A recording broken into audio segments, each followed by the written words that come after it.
Hello, everybody. Thank you for coming. I would like to call to order the October 18th meeting of the Design Review Board. Just a note for the new mics, you have to press the button with the person's face on it to make them work. Yes, yes, it looks like a Wi-Fi head. So, will the board and ex officio members please introduce themselves? Cameron Boland, AIA representative. Rick Blackburn, Historic Zoning Commission. Matthew DeBard Laban, Downtown Knoxville Alliance. Perry Childress, East Tennessee Community Design Center. Josh Wright, Urban Design Representative. Lindsay Crockett, Knoxville, Knox County Planning. John Thurman, Downtown Development Representative. Jared Worsham, Downtown Resident. Mike Reynolds, Knoxville, Knox County Planning.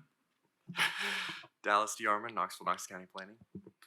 Christina McGrawn's Tillery, City Law Department. I'm Brian Berry with the city's plans review and building inspections. And I want to take a minute to introduce the city's new zoning chief. His name is Mark Reel. Mark is right here. He will probably be attending some meetings here in the future, so you'll get to know Mark as the zoning chief. Thanks. Thank you, everyone. Thank you for coming. The minutes of the last meeting, September 20th, have been distributed. Does anybody have any corrections or comments? If not, I'll entertain a motion to approve. So moved. Second. Okay, we have a motion and a second. All in favor? Aye. Aye. Any opposed? Okay, motion passes. Thank you. Do we have any staff approvals, Lindsay? We do not have any staff approvals since the last meeting. Oh, great. Wait. No, I was just going to say before we dive into the agenda, I've got to leave at 5. But I just wanted to make that everybody aware, so it wasn't just like I'm leaving in anger, or something. I'm just not storming off. I've got to leave at 5. So, anyways. Yes, and I believe Jared has to leave at 4:45. Is that correct? Yeah, that's right. Okay. Hopefully we'll keep our quorum. All right, well, then let's go ahead and jump in for 3220 Orlando Street, case number 10A23IH. Okay, so starting in the infill housing overlay, this is a new front porch that will be replacing an existing stoop. The porch will be 6 feet deep by 26 feet wide, and it's proposed to be centered on the facade. You can see the existing house and the stoop that will be removed there. The porch will have a low slope metal shed roof and 4 4x4 wood posts with a 22.5-inch tall foundation. So this block is characterized by minimal traditional houses and some infill construction. There are several minimal traditional houses on the block that are modified to feature front porches instead of stoops. This porch is proportional to the house for which it's proposed, while an 8 feet deep porch may more easily accommodate use and meet the design guidelines. The 6 feet deep porch is comparable to stoops that are typical to the form. The materials meet the design guidelines, though the posts should be increased to 6x6 square posts to be proportional to the house. The applicant should submit additional information on the railing to staff for approval. So staff's recommending approval of 10A23IH subject to the condition that the applicant select 6x6 posts instead of the proposed 4x4s. Thank you for that, Lindsay. Is the applicant here and would they like to speak? And they were not going to be present today. Okay, they were not present. Is there any commentary from the board or questions? I wanted to know, do we understand if is this going to be exposed lumber or is it painted or pressure treated? It just says lumber, so I'm assuming it's just exposed lumber. Yes, that looks like that's what's noted on the drawings, and we can request that they clarify. Yeah. In particular, if there's something that you'd like to see, that could be a condition of approval. Okay. And one other thing would be, this is a really extremely hot mic, by the way, everybody. Yeah. Don't get too close to it. I know it's under 30 inches, but I see they're not proposing to put guardrails on the stairs. I think it would benefit from having that framed on the side. So I might make that a condition as well, just because it would look more finished for what they're adding on there. If anyone else has comments.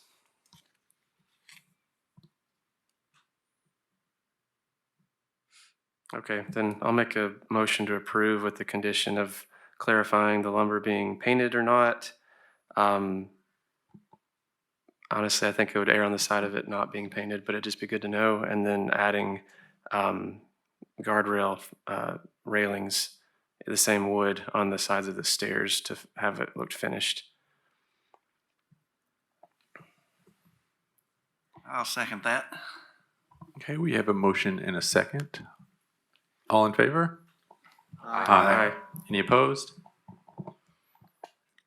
Motion passes. Thank you.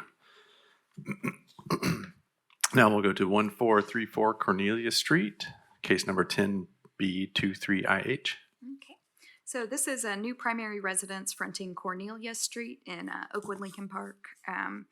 The Oakwood Lincoln Park infill overlay. So this is the applicant is proposing a 2-story residence with a front gable roof with a 9/12 pitch. It's going to be clad in asphalt shingles. There's a projecting front gable mass that projects from the right side of the facade. The house, as you can see on the site plan, will measure 40 feet long by 22 feet wide. It will be set 18 feet from the front property line and then 8 feet from the side property lines. The parking is proposed to be a pad in the rear, accessed from the alley, and then the applicant has not submitted specific siding materials, just noting horizontal siding and board and batten siding. So some of the staff findings: the house is proposed to be set 18 feet from the front property line. The average of the block face is 14.5 feet. This adjacent house is 15 feet from the front property line, and houses get closer to the street moving south on the block. So this placement is appropriate for the block. It'll maintain a consistent streetscape. The site plan includes an 8-foot corner side setback on the left side. This side setback, varied from the base zoning, would maintain side setbacks similar to the block. There may be revisions required by city engineering, and the site plan includes a walkway to the sidewalk. The parking meets the infill housing guidelines as it's located to the rear of the house and access from the alley. Again, final site plan revisions may be necessary to meet city engineering standards. The house is 2 stories. The facade is larger in height than the other houses along the street. The facade is comparable in width to the context, and there is one 2-story front gable house on that same block with larger houses fronting East Scott nearby. The foundation should be revised to be compatible in height to the context. The board should discuss the height in relation to the neighborhood. The application includes a recessed entry stoop that's not proportionate to front porches in the neighborhood. The applicant should submit a revised porch that projects towards the street. The guidelines recommend that windows and door styles be similar with similar proportions and ratio to historic houses on the block. Revisions should be made to this large swath of siding on the facade where the elevation drawings have revised a front-facing garage. And then the left elevation should receive an extra window towards the rear, whether on the top or bottom stories, as this left side elevation will be prominently visible from Woodland Avenue. The application does not include information on siding materials. This foundation should be clad in stucco. The stone veneer is not appropriate for the context. It does not meet the design guidelines, so the stone clad elements should be replaced with a brick veneer. The parcel to receive the new construction measures 40 feet wide by 111 feet deep. That is below the minimum lot area requirement for a single family house. However, they are able to plat this property based on an existing deed recorded prior to 1971, and the DRB can approve a minimum lot area that's different from those by the base zoning in order to realize the design guidelines. So staff's recommending approval of 10B23IH, subject to the conditions that the site plan meet city engineering standards, the foundation be increased to 12 inches tall and clad in stucco, the applicant revise the front porch depth, revisions to the facade and left side window placement, and then substituting brick veneer for stone veneer, and then recognizing that reduced lot area as associated with the infill housing guidelines. Thank you for that, Lindsay. Is the applicant here and would they like to speak? They may be on Zoom. John, are you on Zoom? Nope, doesn't sound like it. Well, there is a John on Zoom, but he says he's having trouble hearing us. Everything seems to be working on our end, but he said he's going to try and dial in. So. Okay, until John can get here, I'll open the for board discussion. Does anybody have any comments?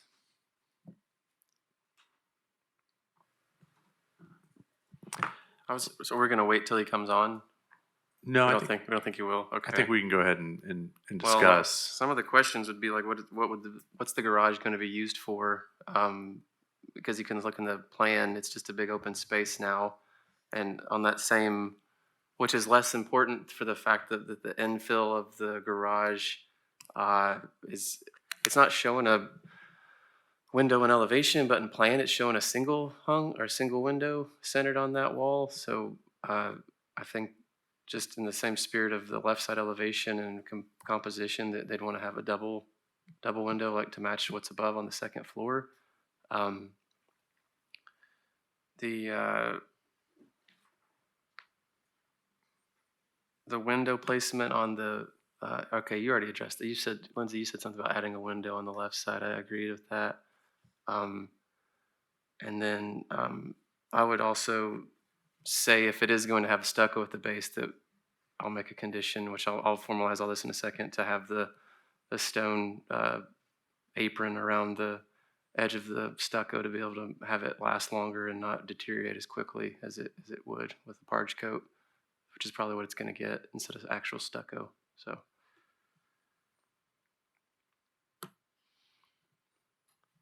If no one else is going to. He still No, cannot figure out how to dial it in or get his audio to work, so I'm not sure if we'll hear from him or not. Okay. I could discuss a little on the porch that you touched on, that he bring the porch forward. And something I've noticed, I think some of this got lost in the adaptation of this garage front plan.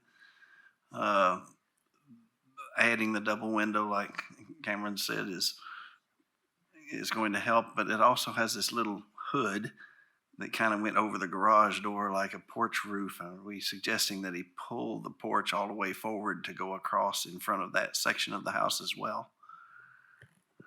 I think that could definitely be incorporated in a recommendation from the board. That'd sort of be more in keeping with the Victorian tradition along the block there. If you bring the porch, just the portion over the door forward, it's going to extend past the bay to the left. I don't know what the offset is there, whether it could be brought all the way across and only be 6 feet deep across the bay and full depth at the door. Just looking at how that's designed, there's a whole lot of options there that could either make it or break it.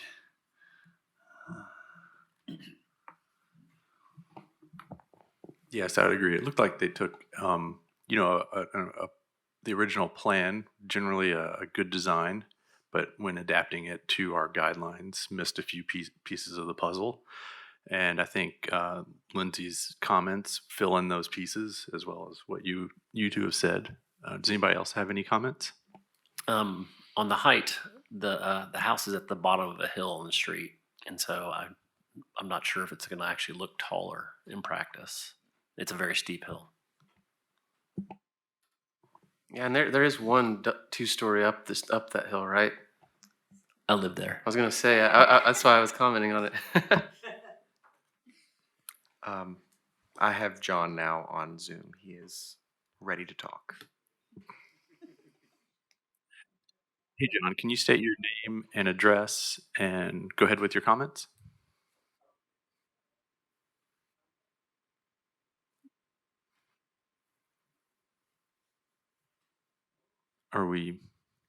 Is it not working?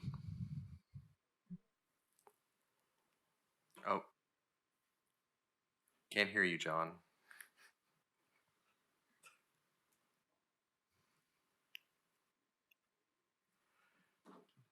John, we can't hear you. I see you talking, but we can't hear you. John, if you have any comments, you can type them and I'll be happy to read them out for you.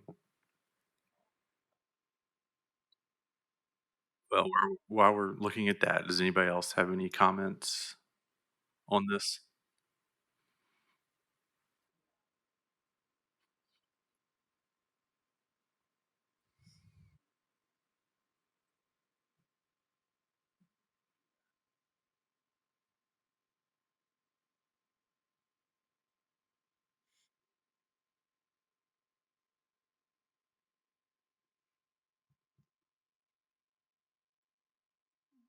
Okay, well, um, I guess we could entertain a motion. I think no matter what the comments are, we're going to have a very similar motion. Does anyone have one?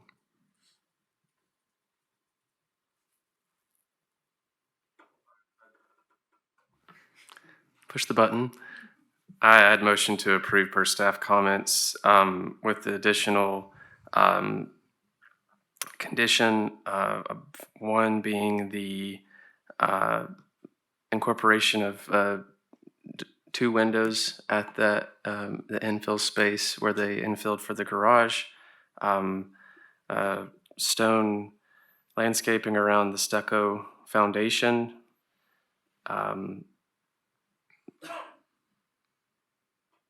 I think that's it.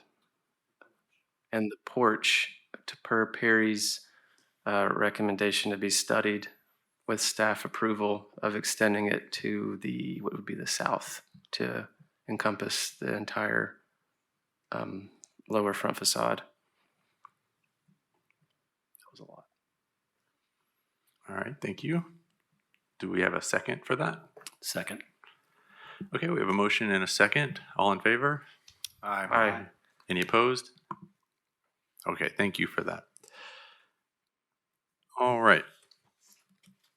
Number 3, we have 1600 North Central Street, a new primary structure, 10C23IH. Yes.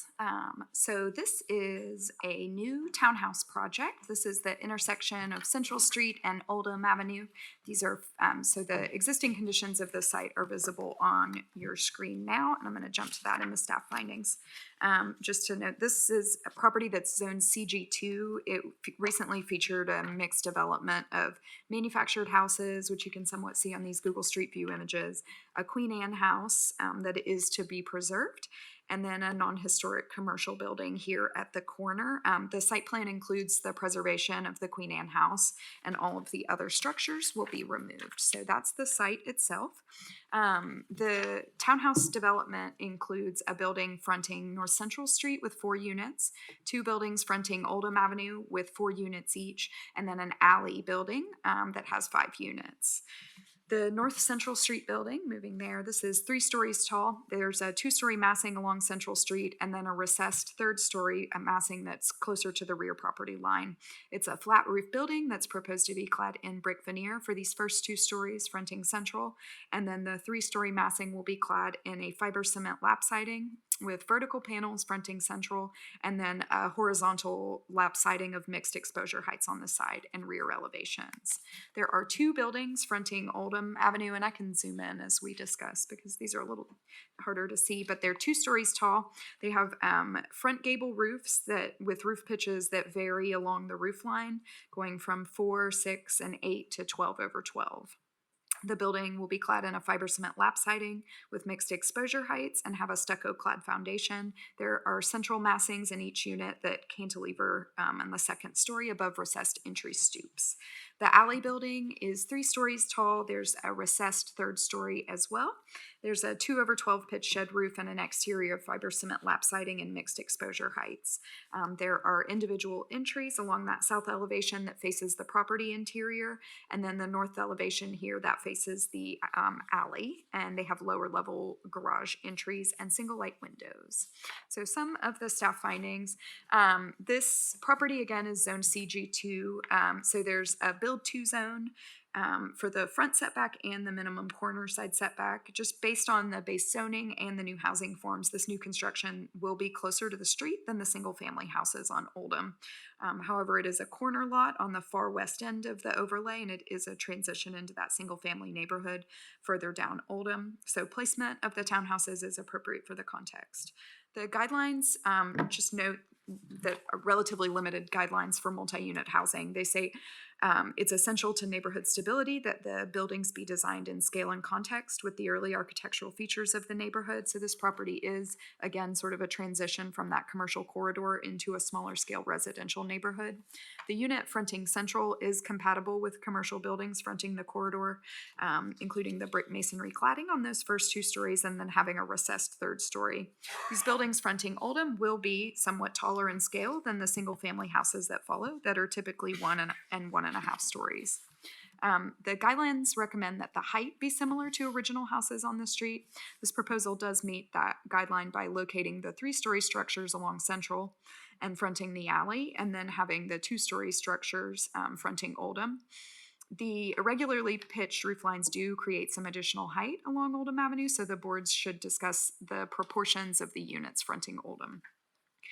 These units do meet the design guidelines of using porches, bays, and breaks that reflect the proportions of original houses on the block. The alley units don't incorporate any bays or breaks in the facade. These doors are recessed from view and angled away from the street. It will be internal to the site, but it will be somewhat visible from the right-of-way. Additional design elements are necessary to align that alley building with the neighborhood context.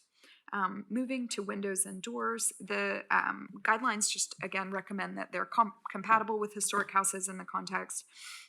This project does have transparency requirements, which may require additional transparency in windows than your typical single-family house in the neighborhood. Those final elevations should meet the base zoning requirements, and minor revisions to windows could be approved by staff. The board should discuss the use of these full light casement windows instead of the double hung. Double hung windows could more easily connect the project with the neighborhood context. On Oldham Avenue, these first stories are angled, so you can see that a little bit more in the plan view here. So the windows will present at a unique angle to the street. The board should discuss this in relation to the context. The central building has comparable roof pitch to commercial buildings on the block. On Oldham, these regularly pitched are not necessarily compatible with the historic context. Incorporating multiple gable lines sort of aligns with those houses extending down Oldham, but there are these irregular pitches which are complicated and also increase the building height in some places. The buildings will largely be clad in fiber cement lap siding, so the applicant should provide an example of that mixed exposure. Using the traditional lap siding could align it better with the context. So staff's recommending that the board discuss the height of the buildings fronting Oldham, the selected single light casement and fixed windows along with their placement and proportion, and then those lap siding materials. So pending any input and additional conditions, staff recommends approval of 10C23IH subject to the conditions that the site plan meets city engineering standards, the final elevation drawings meet the standards of the CG2 zoning and the principal use standards, the roof lines on the buildings fronting Oldham, that's those, be revised to be more compatible with the neighborhood context, and then the alley building receive some revisions to incorporate additional design elements to align it with the neighborhood context, and those drawings would be resubmitted to the board for additional review. Thank you for that. Thank you for that, Lindsay. Is the applicant here? Would they like to speak?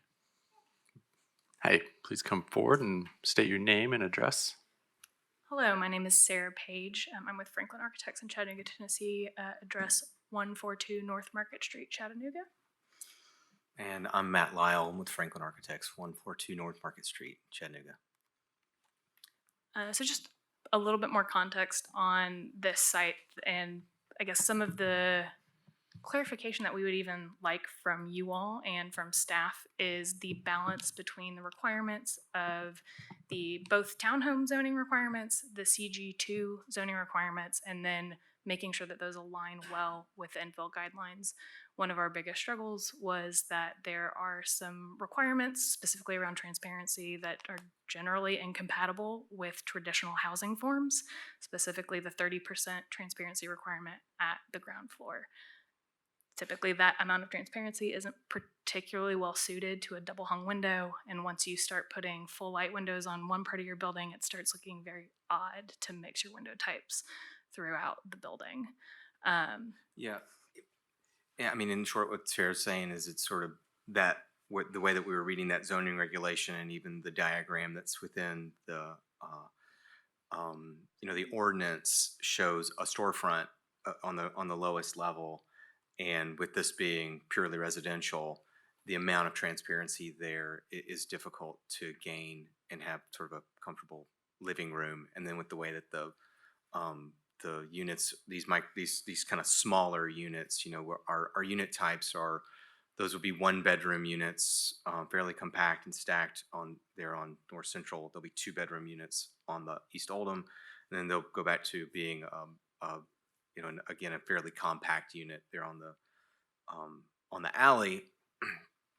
You know, every move in those is it's like a little Rubik's cube, but the transparency guideline wants a lot more glass than like a residential unit really wants to have on that on North Central. We've got as much as we feel like we can possibly squeeze into it and still have wall space, and it's really, really close. I mean, we're at 30 now. Yeah, we're at 30. But once you get to 30, that's clearly some really tall windows. And I think one of our questions was, in terms of clarification, if we went, is that 30% actually the glazed material, or is the overall opening when we're running that calculation? Are we running it based on the percentage of glass that's within the unit, or is it within the kind of overall whole, if you will? That makes sense as a question. So I'd probably ask Mr. Barry with Plans Review and Inspections to clarify this one. Sure. Hey, how are you doing? Hey, good, thank you. So the transparency requirement is based on the glass. It's not the framing or any kind of other material associated around it. It's the actual transparency that's provided. As far as the transparency requirement, we default to whatever the stricter requirement is. So that would be the base district and the design standard associated with that, 30%. I do understand the issue related to trying to put residential on ground floor with a requirement of 30% transparency.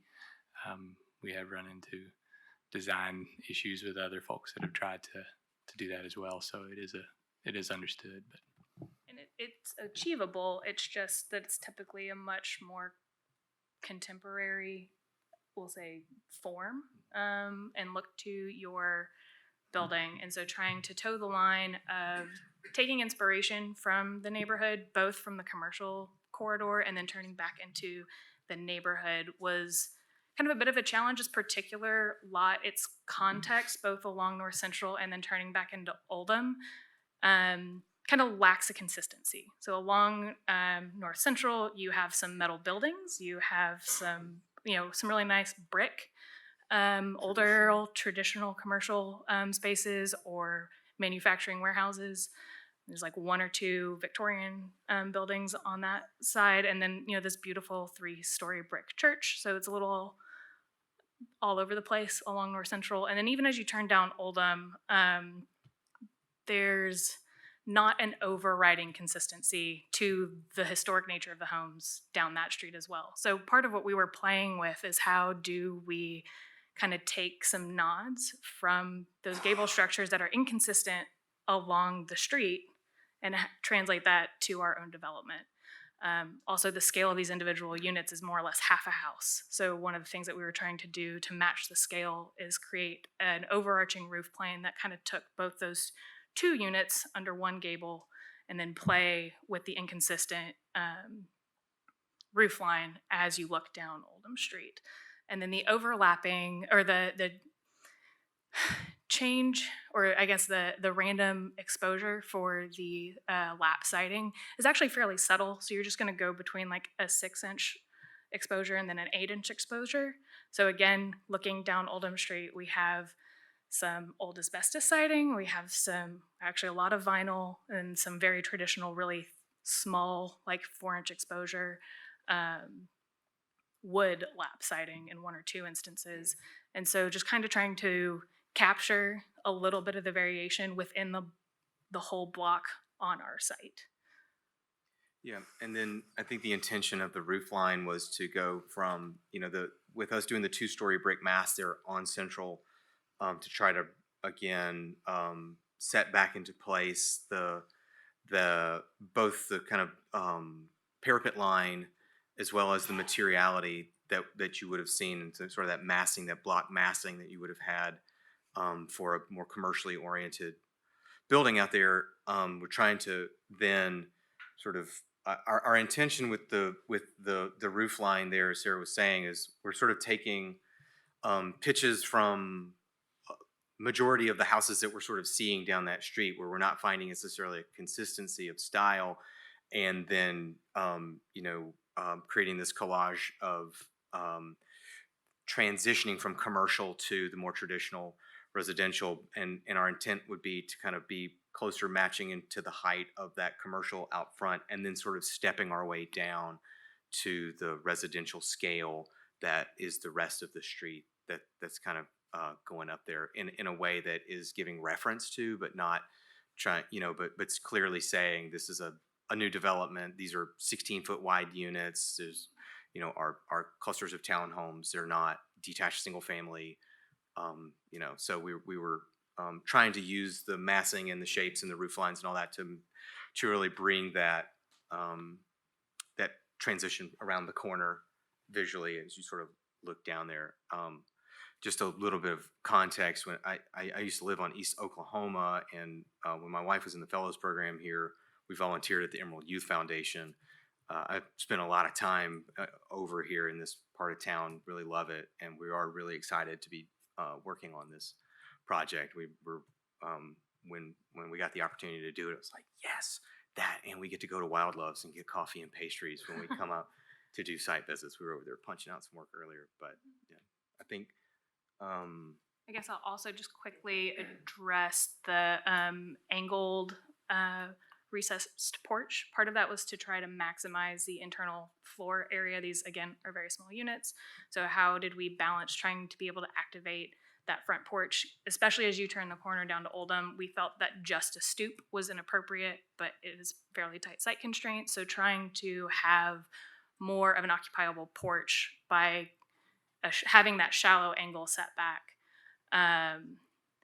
We're also turning away from like the harsher western exposure to try to allow to not get kind of pounded by that southern sun as it's kind of coming around to the west. We're trying to push that door back, create the front porch, as well as make an opportunity for those units to actually leave their blinds open and not just have blinds closed and have a blank facade there. If it was getting pounded by that western sun and southern exposure, we were afraid that even if we did that amount of transparency, they would just be blinds drawn, curtains closed, whatever kind of window treatments they would put. But by moving them out of the way and kind of paying attention to that sun angle, we think we can try to encourage them as much as possible to maybe not have to, and then still that street, that sidewalk will still feel lively and activated, and you'll kind of get that. We're trying to create a little bit of public and private with the Verge and the Piano Noble A and kind of some of the moves we're making there. But anyway, thank y'all. Thank you for all of that. Yeah. Sarah, then did you have something? I just had a quick question on the design elements for the alley unit. We just kind of went and walked the site, and I guess which facade in particular were you concerned about being visible from the right of way? And I think one thing I want to say about the alley units, the Revit model looks a little bit deceitful. I just want to be clear, those are open carports, not like a closed garage door. It won't be a big blank wall of garage doors there. It will have that facade will have a masked kind of punch to it for each one of those units. And we tried to update our 3D model per the context in time to kind of show what are the perspective images that we've been working with in kind of viewing. When you kind of come over the hill there, kind of coming out of Happy Holler, when you come over the hill, you will see a portion of those from your kind of vehicle, but when you're standing on the street down there, the alleyway units, you really won't have any visual presence. The rest of the development, other than the kind of little shot that you'll get between the two units, they won't really have a visual presence from the rest of the development. But Well, thank you for that presentation. It looks like an exciting project in a place that really needs some multifamily. Do we have any comments from the board? One question on the elevations. If you'll go to the next sheet, Lindsay, anyway, A002. Obviously, these drawings aren't, 100%, still a concept, but how are you gonna handle the water on those roofs? So part of the reason why we also wanted to just do 2 gables instead of 4 is that it would only create one shared cricket to be able to spill water to a shared scupper and come down. But it's something that we've done on other projects where you have one collector head come in and then a downspout would come down and tie into subgrade stormwater collection system. How about the one that's the most severe on the bottom left-hand corner? Where's that water gonna go? It's gonna be gathered in, so those will come down, we'll have a cricket at the midpoint of the kind of between the V that you really won't see from standing on the street, but it'll come down to a rain leader right there on the, there'll be a small box profile gutter right there with a round downspout that'll just kind of hug right against the building and go straight down into, be collected and into the stormwater system. Okay.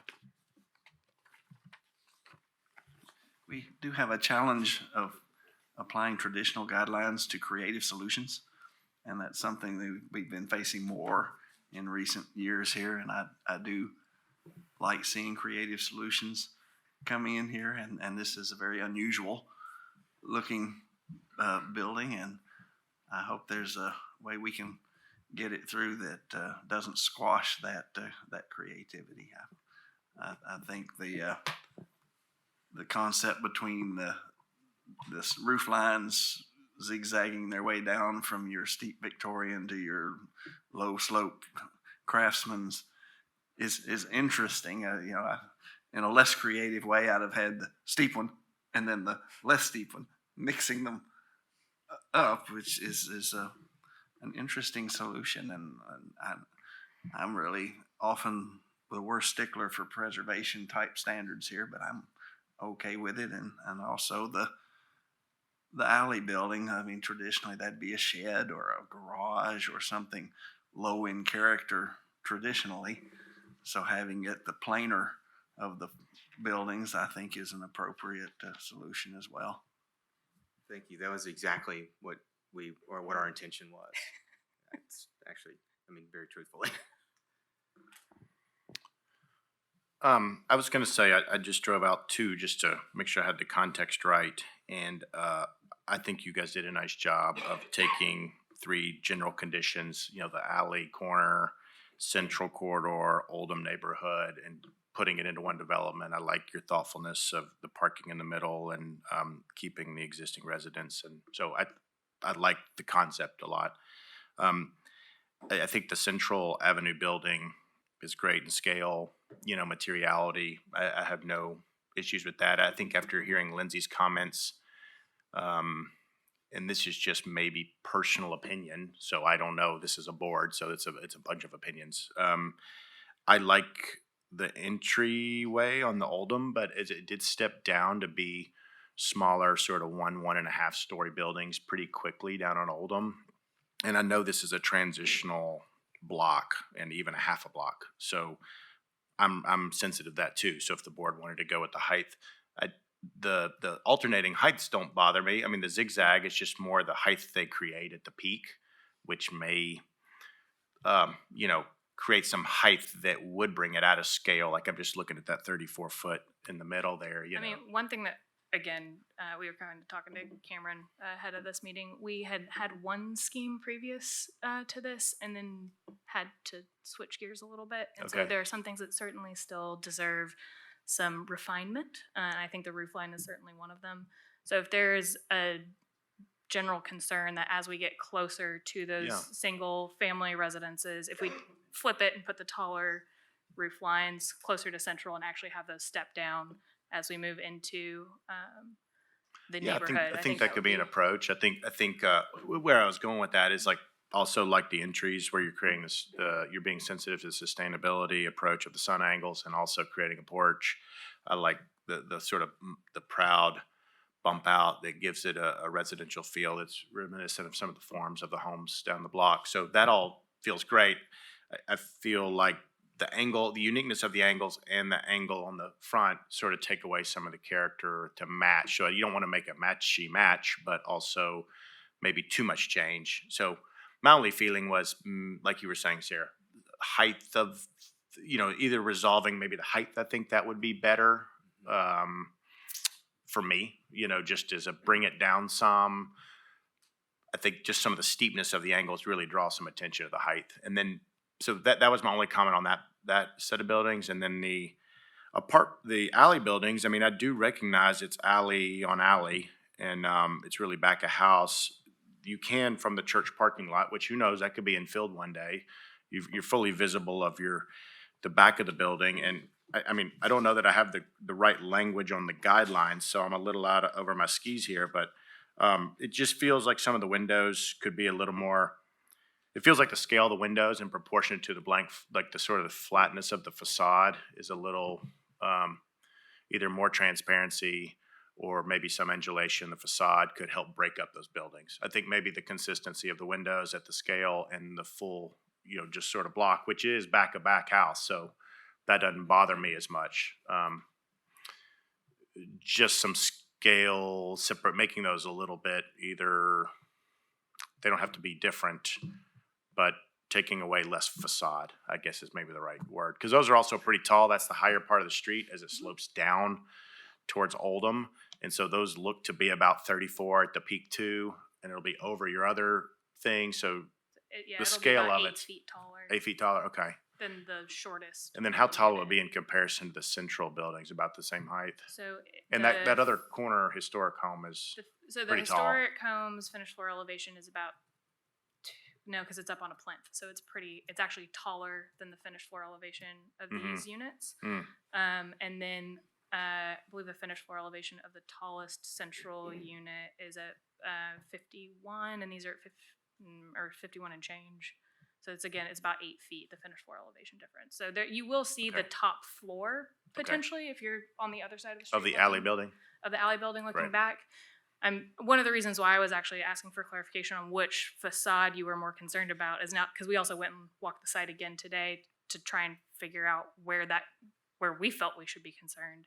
And it is really that back looking down the alley because of the playground at the corner. Yeah. You can actually see back in there. The way that we had originally interpreted the zoning was that those facade requirements specifically for the CG2 zoning in particular were really about facing right of way, and that the alley was not part of the requirement.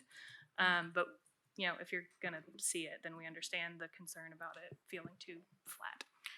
In closing, for me, I think it's a really thoughtful approach to the site. It's needed. I like it overall, and I appreciate the attention to detail you're putting into it.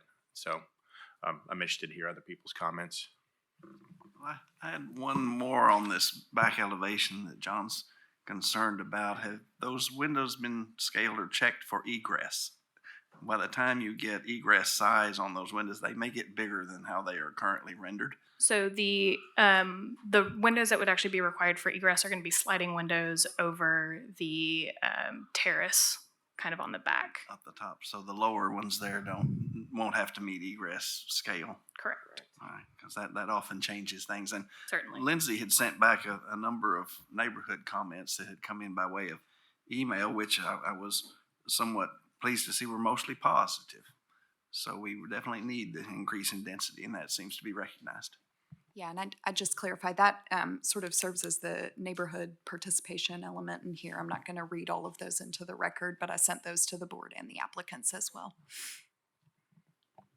I think that this building is unique in the sense that there's no multifamily along Central in this corridor, except for like McMillan Flats. It's the first one I can think of, a half mile away. And so I do like the fact that it's not trying to pretend to be a house. And I think if this was a commercial building or an office building or retail, we would not be having this conversation. And so I also think the zoning itself, if you look at the zoning for that neighborhood, it's different in this corridor than it is the houses away. And then finally, there is a huge lot across just south that is owned by William Monday. And at some point, that's going to become another multifamily or retail or something. It's already two small retails with an empty parking lot. But it will be developed at some point, and I think this leads the way. I have a list of comments and questions that I wanted to go through. I wanted to ask/state if you all understand like how relevant multifamily and especially townhomes in the infill overlay district is, given the plethora of discussion with the missing middle proposal in Knoxville. So I wanted to lead with that because I am in support of our missing middle proposal. But to that end, it means that this project I want to succeed and it will be the project, in my opinion, that people will be pointing at. Is like, well, that happened there, that happened there. So like that's the gravity of this review and approval, which is why I have comments that I do and I want to see the best out of this project because there is a lot of good merit to it, but I also think that we have to be careful because of what precedent it could set. Cameron, I don't want to cut you off, but we do have about 10 minutes until we actually lose our quorum. So if you So don't talk too long. don't just drink. All right. All right. Well, first off, if there's a dense development, it would be on this corner, so I appreciate that. I think the project's a bit hard to understand in its totality with just the elevations. I can't really see how the two pieces speak to each other. I think it could have really screamed to have an axon or something just basic like that. Back to I just skipped over, but this project is a great example of what really would have benefited for a review board workshop, which we offer to do before submitting for approval. You can come and just have literally we're just talking design, which in a way this review approval is acting as that. Let's see, are the step backs on Central, those aren't habitable roofs, are they? Habitable? They are? Mm-hmm. Okay, so that's housing with habitable roofs on Central, so that's understood. There's a couple of things similar to the staff's comments on material clarification of having some more I guess detail examples.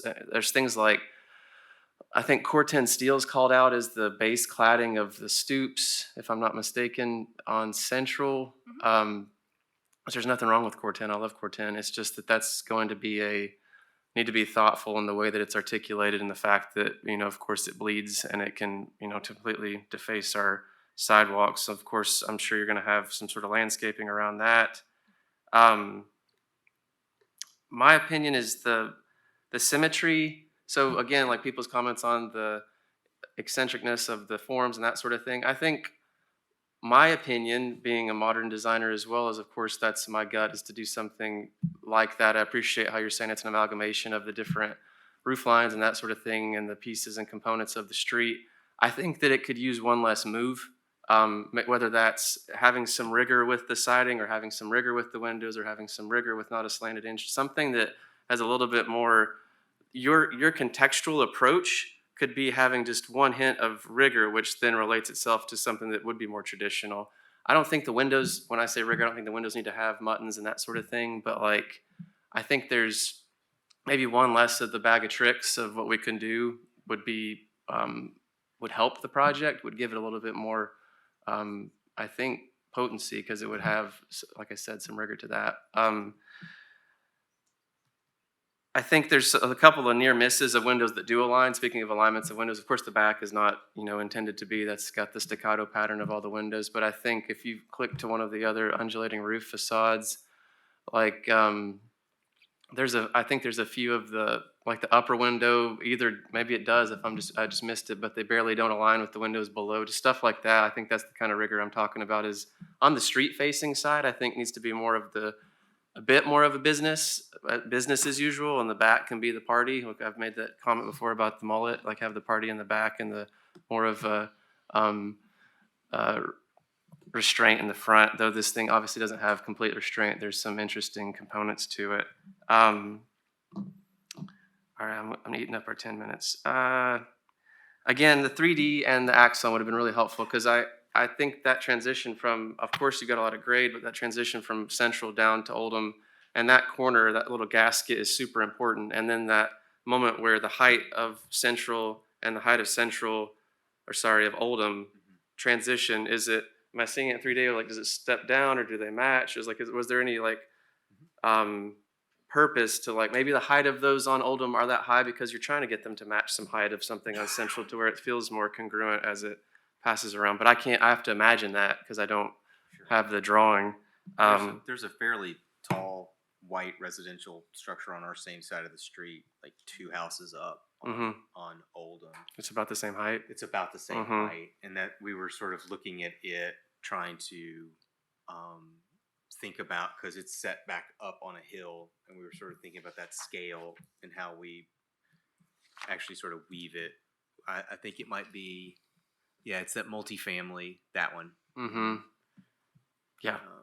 It's a pretty. And then the hill kind of at street level as you go up Oldham is not that steep, but kind of the cross slope as you go back is fairly steep. So you can kind of see at that first house with the yellow paint band at the bottom. Yeah. As you go up the street, those houses at the front are getting to be, 3, 4, 5, and even 6 feet above the grade in front of their houses. And then on top of that, there's a retaining wall and a slope. So those are getting pretty tall. Even the single story ones are kind of a story and a half, even though it's only one finished floor. Yeah, and we were sort of thinking about that perspective of looking up that street and sort of if you turn back, and so it's sort of thinking about that we will be low. We'll have about a 2 and some change foot step up onto these onto a for ground level first floor elevation. And then thinking about if that if that one did kind of get up there a little bit, it would sort of tie the commercial building and then what's going on kind of on up the street, and then allow us to come back down to those 2 folk Victorians that are going to kind of remain right there. Well, and I won't belabor it, but really what I've come to in reviewing it is that there's more questions than I had of answers. And I think given your, you even saying you had to tweak stuff in the 11th hour, like within the last week, I think there was some other good comments about the alley building and the clarification and of that. I want this to be, it's like almost there, but it's like it needs another pass. And that's why I wish it had been able to have the benefit of a workshop. And my gut reaction is to postpone it for further development, and because of the material clarifications, like one thing I didn't mention, like solid fiber cement panels on the outward facing side, I think that should be lap. That's another like moment of, I think that starts to get a little bit less quality of a building that should be outward facing to our streets. There's just some things I think need more time to develop. It's almost there, but it's just not there yet. That wasn't a motion. I want people to talk more before I say anything, but that's. Well, we do need to close comments, so if anybody has a motion and would like to make one, that would be entertained.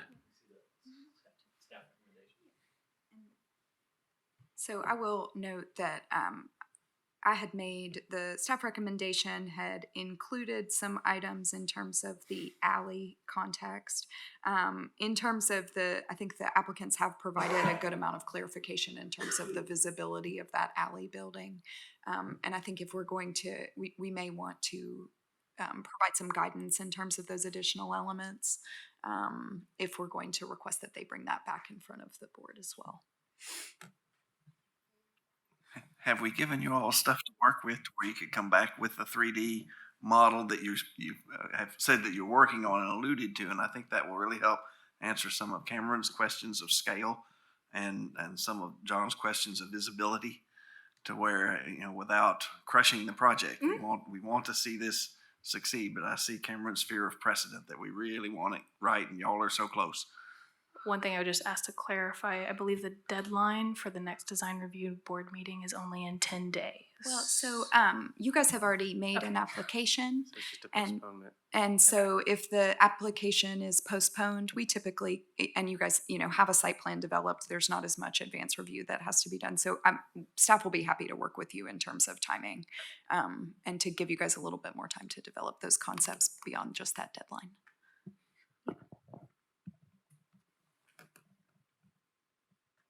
Well, then I'd like to make a motion to postpone if they can answer Perry's question, that they have enough to work on from our comments today. I would say so. Okay. And as a member of the Hamilton County Regional Planning Commission, I'm very aware of Knoxville's move with the missing middle, and am very, very proud.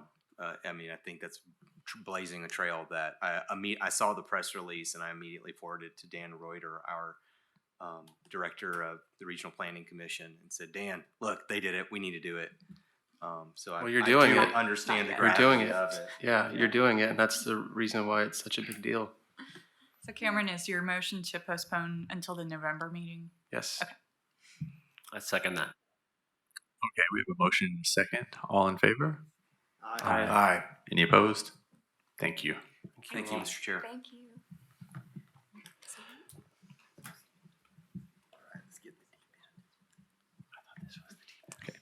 Christina, can you clarify the quorum This one. issue? Yeah, so we have 10 members. That means that we need 6 to be present and voting on an item to be able to continue. So if we lose our quorum and go down to only 5, unfortunately, all of the remaining items will need to be continued to November. We do have to have a quorum in order for there to be a valid vote on any projects. And I know that's really frustrating to hear, and I'm sorry to be the bearer of bad news here, but at the same time, we want to make sure that all of our applicants have good legal foundations for moving forward with their projects.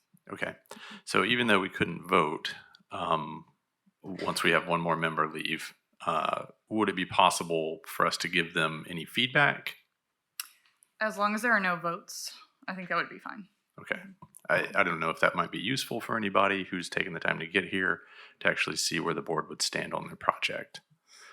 Well, I think we can't really get into debating or, kind of signaling how a vote might turn out. That would be potentially problematic, but for basic feedback, I think that would be okay. As long as we treated it kind of similar to a workshop. Right. Yes. Okay. Well, I guess I would have to close the meeting then. Okay. Yes. I could probably do 30 more minutes. 30 minutes? Yeah. Okay. Well, let's do one more then. Okay, so 427 Walnut Street, case number 8C23DT. So I'm gonna run through these the elements in the staff report relatively efficiently so we can see how many we can get to. But what I'll do right now is touch on the elements that have been revised since the previous submission. So this application was in front of the Design Review Board in October 2023. It was postponed so that the applicants had the opportunity to revise the ground level elevations fronting Locust and Walnut Street to meet those guidelines, meet with Plans Review and identify any access or zoning issues, which they did accomplish, and then address the potential height step back requirement, along with any additional design comments identified by the board. So the applicant has incorporated that step back and then addressed the issues in terms of the access on Walnut Street with that gate that you can see here. The Locust Street elevation has not been revised to align with guidelines that encourage pedestrian engagement, but I will run through the elements of the design that have been made, and I'll let the applicants make clarifications as well. So the revisions submitted for the October meeting include a series of these irregularly spaced single light windows of various sizes along the ground floor of the south elevation. The applicants have also incorporated a step back on the upper 2 stories of the Walnut Street elevation, and then incorporated this access gate on the Walnut Street elevation. And then they've also incorporated a pedestrian door on the Walnut Street elevation's retail space. And then also a pedestrian door added here on the break room area. The applicants have also incorporated signage into this application. So as we can see in the elevation drawings as we discuss, there's a wall sign along the roof line on the Walnut elevation and a name sign on the entry canopy. There's also a wall sign located above the side level, and then a blade sign that's called out on there as well. So I've run through the revisions. And I would just go ahead and emphasize here that the design guidelines, this was the majority of the discussion last month, the design guidelines encourage maintaining pedestrian scaled environments from block to block, using building materials and entries at a human scale to create an engaging pedestrian experience, and using first floor uses that draw walk-in traffic with a transparent and consistent rhythm of entrances and windows at ground levels. This elevation on Walnut is at least half devoted to automobiles, and that does not meet those design guidelines. There is a space that's marked retail that has another door there. That's a revision that's been provided from the street. The revisions to the employee break room incorporate that full-length storefront door to an outdoor seating area. And then the board also had a significant amount of discussion on the materials. So the building has proposed materials that are common for new commercial or multifamily construction. The guidelines encourage using complementary materials and elements near historic buildings. So the board should discuss whether the metal panels and the faux wood fiber cement are complementary to the nearby brick masonry structures such as the Daylight Building, the Pembroke, and the Kendrick Place row houses. In the opinion of staff, the faux wood fiber cement is an inappropriate material within the design guidelines. So the board should discuss if these site conditions and the project goals are significant enough to deviate from these guidelines, which emphasize a human-oriented design and pedestrian engagement at design or at ground level. So pending the board decision based on those guidelines, any approval should be subject to the following conditions: that the site plan meets city engineering standards, the applicant resubmit a substitute exterior finish material in place of the faux wood fiber cement, and the applicant provide details on sign lighting. Any interior illumination should be limited to push-through letters and logos. Thank you for that, Lindsay. Is the applicant here? Would they like to speak? Good afternoon. This is Hitesh with Elevate Architecture Studio, and I got our clients right behind us. Yeah, so we didn't immediately, I guess just part of kind of start the conversation, we didn't immediately resubmit back into the October DRB because we did need to have the discussion with Marriott. And so that's part of the reason we pushed another month to kind of have these conversations about the desires of, you know, per the DRB comments and kind of merging what the brand wants to see. So there's kind of, so that's, you know, based on talking to them and then also trying to merge the, you know, the desires of the DRB, we've tried to incorporate comments that address both Marriott and the city. So it's kind of playing the happy medium between the two. And I didn't want to keep saying Marriott. So I did ask them, I was like, you know, what are your go-tos and what are your misses, and can you provide us a letter? Hence why we did submit that kind of written narrative on the back, that we asked them to provide some feedback in written form regarding the project. We understand the Nichiha is a concern, but in talking, we did, you know, have a lengthy discussion with Marriott and the plans review team about other materialities. They just feel that, you know, the aesthetics of the brand, what the AC brand stands for, and the aesthetics of the kind of blend really well with the materials that have been selected. And we did, you know, in review of the material guidelines per the zoning code, we make sure and at least abide that we were in contention with what was acceptable within the DKG zoning district.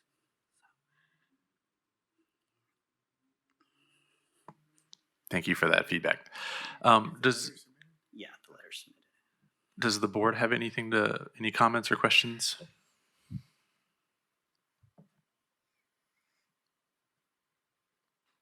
I was just gonna say I read the letter that you guys submitted from Marriott, which was thanks for doing that. I guess I just want to clarify though that the materiality issue is not Nichiha. Nichiha is makes a good product. They make fiber cement. That's fine. It's literally the faux wood that is the issue. It's the faux wood that is not contextual. It's the faux wood that we've tried to, or I guess it's been me and maybe others, but have said the warmth of that, like the tone that you're showing in these elevations and in the renderings, that might actually lend itself to resonating with the adjacent historic structures, but it's just the wood grain is, I think, the weak link of it. If it could be a solid bronze panel or a copper panel, not like actual, but like that warmer color, that's what we're about. What we've set precedent before is there's been accents of faux wood. This is not an accent. If you look at the Walnut Street elevation, it's the majority and not the accent, and that's why it's so prominent. And again, thinking of precedent to the last project, when this project gets built with that faux wood, then everyone's always going to point at that and say, well, they put 75% or 65% of their facade is faux wood. I think there's fiber cement everywhere in Knoxville, and it's not against, I don't love fiber cement, but we have nothing that says no to it. It's the faux wood that's throwing me off and making it hard to get on board with the materials. I understand the concern there. We did bring that up, and I did present other materialities to Marriott. We were honest. That's part of the reason we didn't submit so quickly, right? So we did go through this process and talk to them and say, hey, what about a smooth panel? What about this? And everything that I was presented is like, no, we don't like the contrast. We want to have a little bit more warmth. They felt that, we went through kind of the list of kind of smoother face panels as you kind of discussed. I said, what about metal panel? What about a smoother Nichiha? And everything I kept presenting just was a no. Nichiha makes a panel that has vertical ribs that are not wood. I presented that as well. Just okay. To kind of give you so a heads up. Since we're talking about Marriott the whole time, what is, so you said the words, if we're going to talk architecture, warmth. Warmth is generally expressed with a color. So were you showing similar colors to like that? Like it's the texture of the thing is not the discussion. It's the warmth of it. If it's the texture, then they should have been okay with the texture of the. I actually showed them the rib panel. I was like, could we do it in this? And she's like, no, this doesn't feel like the brand. It feels this is her words, not mine. She said it felt more cheap. So I get this is kind of a basis, we're as architects, right? We're responsible to kind of mediate what the brand wants to see, which is providing the flag to the ownership team, what the desires of the DRB are, and also, less about what I really want, but kind of merging what, ownership, the city, and Marriott's looking at. So what we're saying is we're fine with the material, fine with the color, and fine with the ribbing. So it still looks like individual boards. It's really the texture that is throwing it off to where it's pretending to be something it isn't.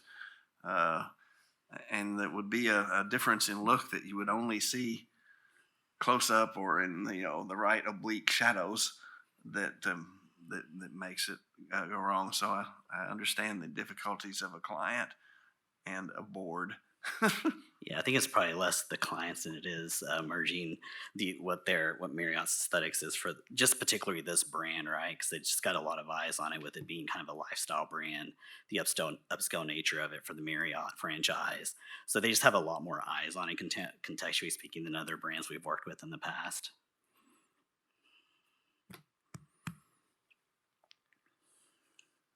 So the answer, they just basically said no to Knoxville's request, the Downtown Review Board's request to have an alternate material. They just said no. I mean, they didn't say yes to, yeah.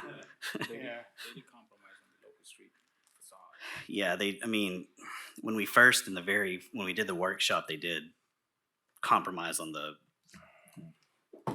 kind of the Locust Street elevation, because previously they didn't even want to see that much kind of glazing and brick and all the kind of the accents that we had done. So they did compromise on that portion of it. I think the materiality of it was something that they felt strongly about. Mm-hmm. I've dealt with Marriott a lot, as well as IHG and Hilton. And with this brand type, what happens is you have a series of design sources that they develop, and then they try to stick to those, just like you're building any other brand, right? So the materials palette, the kind of architectural language they develop, they intend that to be applied to these buildings, and that's why they're so sticky about it. Now, we have told them, in historic zones and whatnot before, said that it's just not allowed, and then they'll usually bend. But that's the mentality you're dealing with, is corporate branding. Yeah. So I am glad to see that you guys worked out the back here. I do like that application of putting the porch there and having some glazing there. That looks a lot better than what you previously showed. We also did go through the effort of trying to raise that entire grade on the back for that patio area, so we could get a walk-off patio. It's not directly off Locust because of the grade issues, but you do have a step off that side alley right there. So we did indeed try to raise that entire floor so it would be kind of more flush with the Locust Street at that steeper part of the ramp.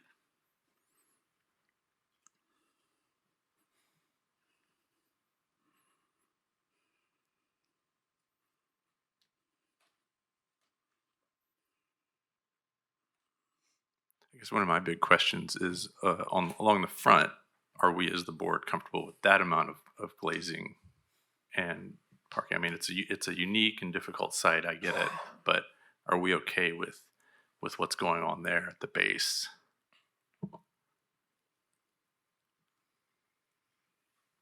It's not a lot, but what if you brought that masonry? It's on the the Locust side, brought that all the way around to that same level 2 elevation, 45 feet 9 inches, onto the front, so that we need to probably raise it one more floor because there's like a 16-foot differential between. So what we had done is kind of those. It kind of, I guess we could potentially bring it in. We did have that as one of the first iterations. We spoke with Marriott and. But that's a good segue into what I'm going to suggest is if you brought that masonry plinth down, for lack of a better term, to that level 3 at 55 feet 9 inches, that means that someone's going to be standing almost 60 feet below where that material starts. You're not going to be able to differentiate at 60 feet what the true detail of that material is. Sure. Good point.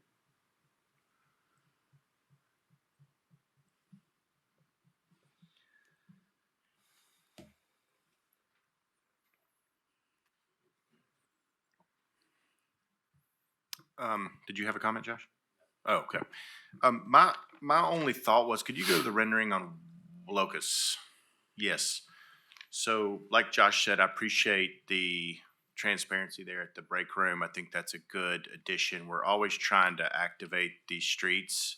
I did a little research into the transformer because I was thinking, where do we put transformers? I mean, they would be vaulted in the street. So I don't know if that's an option. I mean, there may be too many utilities. I don't know if that's been explored. That's an option. I understand that's potentially may not work. But also there's a lot of requirements. They have to be accessible to KUB, other things. So I was trying to pre-think through some ideas just because the scale of I admire the effort to set the heights of the window. I mean, the roll-up door.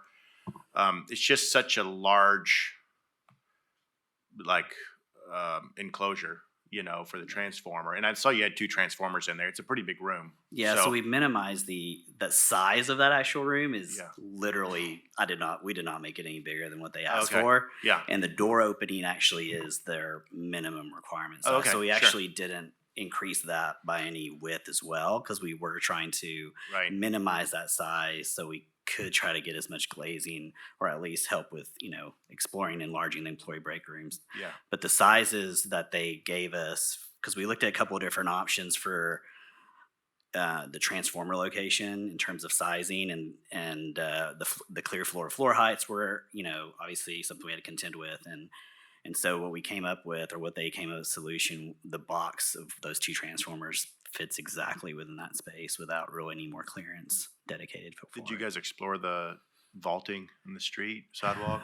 We did a little bit, but we're right against the street frontage too. So then trying to go underground and then not be in the right of way as well. And then also the clearance that's required for some of the blast radius and things like that. Well, my thought was if it has to be in the building, and I mean, I know there's a lot of requirements, so I'm saying like if it narrows down to that spot, I mean, you don't have to change it. Hopefully this thing goes 30, 50 years and never is touched. So, really, the roll-up doors, one use, and then access if need to maintenance.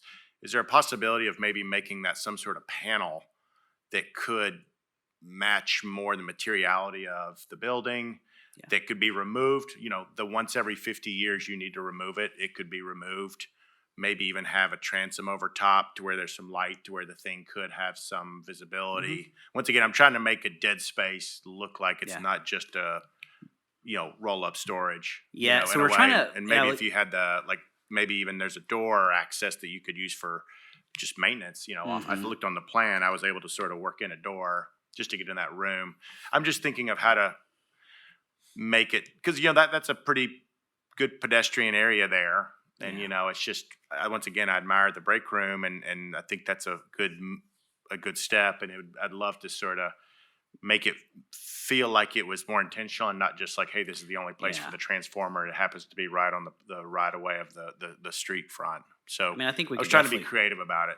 I think there's ways to probably work with that. I think that was just our first thoughts, put some type of decorative over, not just a coiling like metal door, but something a little bit more decorative. Our only requirement for that was that they do require ventilation. So it's got to be something ventilated.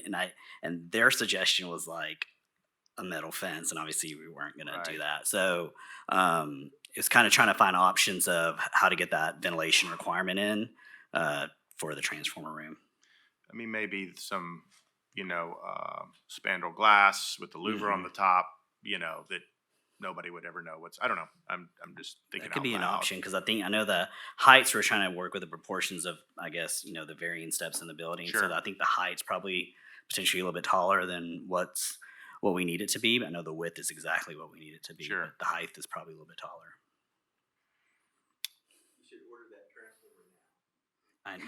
They told us that, and then we're still in DDs. Or just trying to start DDs.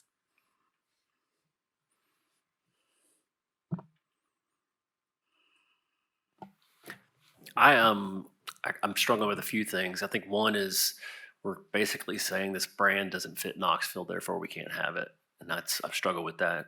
But I also struggle with 25 years from now when that building is another brand. What happens? So I struggle with that. I admire the what you're trying to do to a very difficult site. Right now, it is a parking lot next to a parking garage. That parking garage is supposed to have pedestrian life to it, and it doesn't. So I admire. I don't know what else happens in that unique site. So I think I'm struggling with some of those things.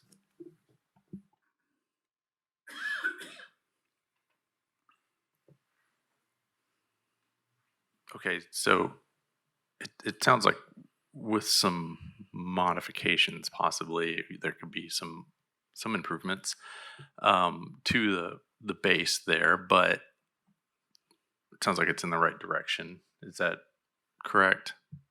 Tell me if I'm wrong. And it sounds like the real sticking point is the material itself. Did you show them the Nishihai terracotta products? I can't remember. I did show them the smooth face, and I showed them images of a ribbed face without the wood texture, and they didn't respond well. Doesn't mean initially. We've I don't think we've used that with Marriott before, but they have a type that they call it clay. It imitates terracotta, which has that same warmth. Sure. As wood, and it's very very similar color. And I think it's the same price point. Yeah. So of course that's a real concern when you've got that much square footage. Yeah. So where are we then? Do we have any consensus or motion here? I mean, even like if we really dug into it, like even the metal panels a bit foreign to downtown. So it's like you talk about the brand making concessions. We're making concessions in the fact that no, this is a modern building. Yes, it's next to a garage, as Matthew just stated, but it's adjacent to 2 or 3 very important historic structures in downtown. So it's got a lot grappling with. I do agree that this is extremely difficult site. So the things on Locust and Walnut that you're dealing with and having to park off site, those logistics are completely understood. It's more of the brand, I'm going to keep using that, is wanting to be in Knoxville, wanting to be here, and just we're conceding with some of our own guidelines, at least maybe not the guidelines, but some of the board members, including myself, or some guidelines, some not, but literally they're just saying no and not considering like, well, if we really want to do this project, we're going to have to bend a little bit too. And it's just what it feels like is that we want to build this, which we want that in Knoxville, we want the project, all that sort of stuff, but they also want it too. So that's the sticking point with me is I just keep not understanding as an architect as well, like how it can't be a compromise of, like you mentioned, a compromise between yourself and the owner, but a compromise between, we're missing a third one, the owner, the architect, and the city in which we're building it in, including the review board that reviews to protect the downtown. That was a long way of saying I still don't have an answer, but I can't confidently approve that with the answer just being, no, we're gonna do it. That's essentially what we keep being told is, no, we're gonna do that. Because that's our brand. Well, I'll defend the metal panel. I do think that's an appropriate material for downtown. I mean, this is a new building. It's a modern building. This isn't an historic area. So I think using modern materials to express a modern building is appropriate in its context. And the AC brand is very particular with their brand. They're only putting in urban locations, and they have a system, like you said, and they're just very, very particular. There's a lot more people over the design of the brand. I mean, he tried hard. We're just at a difference of opinions between you guys and them, and we don't know what else to do. They've submitted a letter. Yeah, and delaying is just going to be difficult for us. And I understand Marriott. I did the dual branded Marriott down on State Street, so I know how it is working with them. You only got so much, and Josh, you only get so many do-overs, and you have to be careful on which ones you want to use. AC brand itself, they're only approving like 30 owners in America, like to do this brand, and because they trust us, and it's just very difficult. This brand is just unique. It's one of their premier brands. But I would say the compromise would be if we could take that masonry and bring it up to that third level on the front, and so that you're not seeing that material until you get to 60 feet, and then, Yeah, that's a good idea. It's certain to. Yeah, how you guys feel about that? I mean, I'm adding cost to your job, but So the wood just wouldn't come down then, potentially, you would just have. yeah, if you'll go to that rendering, please. Yeah, we can. Next one.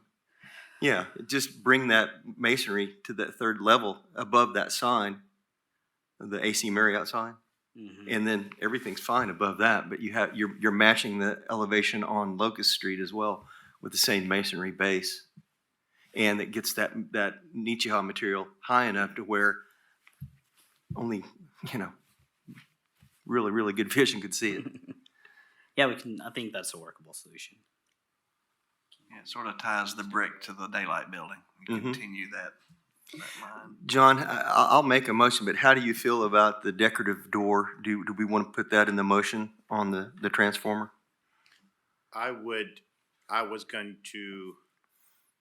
always hate this moment, asking Lindsay how comfortable she feels looking at one component of the design. Just because I would hate to say, come back over this door, but I just don't feel like I would feel comfortable with and I know Hitesh said it's not gonna be a roll-up coil door, but it's described as a roll-up coil door in our drawings. Yeah. So I have nothing to go by. Could we present options prior to Yeah, that's final what I was gonna say, final like, approval? I of the would be- door? I would be willing to say, you know, work with Lindsay on options or bring back that one component Yeah. with a contingent approval, something like that. I don't know. I mean, Or could we like maybe send, you know, I don't know if we'd have to come back necessarily to the board for approval if this gets passed, but you know, if we were sent Lindsay options, if that could be, you know, this is what we're looking at, could that be distributed to the team and you guys could say yay or nay potentially? How I do don't you know if feel that's an about that? option. So we typically the board would not be able to deliberate in a non-public setting. Got it. Right. So it's like so options aren't Staff really. it would be approval. something that would be submitted to staff for approval, and it wouldn't just be me, but my colleagues in the planning department. And then, so staff could review and approve a selection, or it would go back in front of the board publicly. I mean, does the door bring anybody else concerned, or is it just me? Because if it's just me, then I don't want to have to include that. We don't have to make it contingent on that. I think that's, I mean, these facades are very small due to the site conditions, so I get it. There's not a lot of back of house space. It's two narrow facades that are both the front door. So you're restrained, but let's try to make the best of with what we got, is my thinking. And I think that would be they're hardly accessed in any way. Once KUB sets them, it's set. So, you know, let's make it how we want it to be for the next 50 years as opposed to, you know, a roll-up door is my feeling that has penetrate, you know, because you're gonna have to have louvers. I just feel like maybe the whole thing's a little unresolved, knowing it's gonna have to have breathing, it's gonna have to have louvers, et cetera. It still needs some resolution unrelated to the design aesthetic that I think is impactful due to the closeness to the pedestrian way, and then also just the, you know, percentage of facade at the pedestrian level. So I think it definitely improves the design.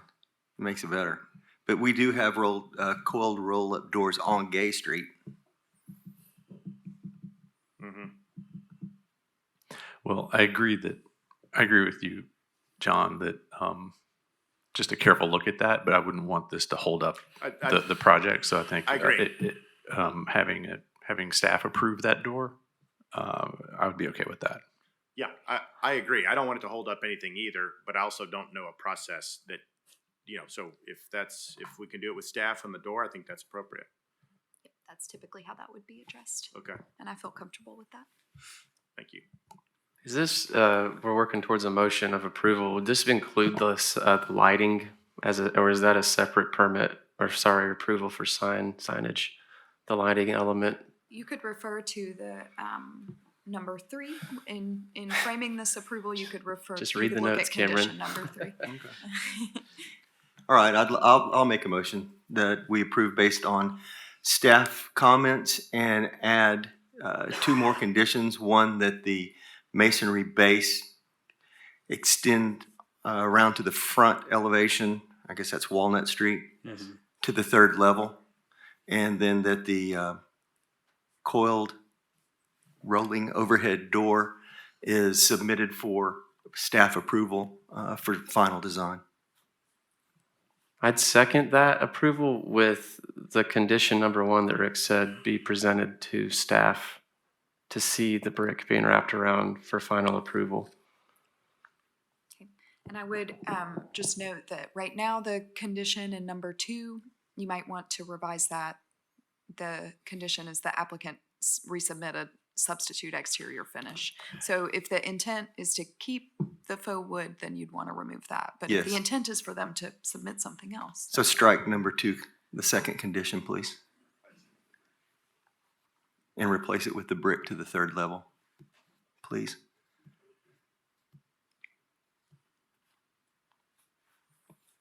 Okay, it sounds like we have a motion. Do we have a second? I had seconded it. Rick, do you accept his amendment to your? I do. Okay, so we have a motion and a second. All in favor? Aye. Any opposed? Thank you. Really appreciate it. Thank you guys for your time. So you gotta go. Yeah, I'm sorry. We have a bigger problem because 2 of our board members work for that firm, so we're only gonna have 4. I have the next case is the recommendation is and we don't, I mean, not to pressure anybody, I know we've got time to leave and we have a quorum. The case 10A is basically an approve as submitted, so the applicant would be submitting, and I can run through this if we think we have time or if that's appropriate. And then 10D is approve as submitted as well. So the two that aren't gonna have McCarty recuse, if you guys wanted to discuss those briefly or at least review them and vote on them, that would help these applicants move forward with their projects. John, can we stay here for 5 more minutes? I had or- no comments, so if there's a lot of on those, so if it's a quick thing, I can do it. But if it's going to have a lot of debate and discussion, then I do need to. I don't want to awkwardly step out in the middle. Yeah. So Okay, sounds like we could move. Can you go to move the staff forward then. recommendation? Yes, so 10A, the applicant is replacing the exterior windows on the facade elevation and on the rear elevation with 2/2 aluminum clad windows. The staff recommendation here is that the replacement windows match the overall size of the existing and the applicant submit comparison measurements to staff for approval. We have specs and we have the existing conditions, so the request there would be for measurements, detailed measurements on the existing windows to be submitted to staff for approval. And this is 130 West Jackson Avenue. This is 10A23DT. Thank you. Does the applicant want to talk about it? Doesn't look like it. I'll entertain a motion. I make a motion to approve. I second. All right, we have a motion and a second. All in favor? All right. Any opposed? Okay, Thank you. then with sincerest apologies to McCarty. So now we have 500, wait, not that one. No. They were so pretty. It's really beautiful. So the final case here is 10D 23DT. And I'll just run through this very, very quickly. The applicant is doing an exterior rehab. The main element in question here is window replacement, the removal of an exterior steel balcony and stair, and then masonry restoration and repointing. The applicant has submitted proposed replacement windows with measurements comparing the existing to the proposed, and these aluminum clad windows have been approved as a replacement for wood on historic buildings downtown, so staff's recommending approval of 10D 23DT as submitted. Thank you. Does the applicant want to speak? No, thank you. Does anybody have a comment or a motion? Make a motion to approve based on staff recommendations. I'll second that. So we have a motion and a second. All in favor? Aye. Aye. Any opposed? Thank you. Passes. We're sorry. And we wouldn't be able to do the McCarty ones anyway because they have to recuse themselves. So I will go ahead and close the meeting. Thank you everyone for coming. Thanks for sticking around longer, John. I really appreciate that. And if anyone would like to get some feedback, we can't debate, but anybody would get feedback, you're welcome to. Just let us know. But these look pretty straightforward, frankly.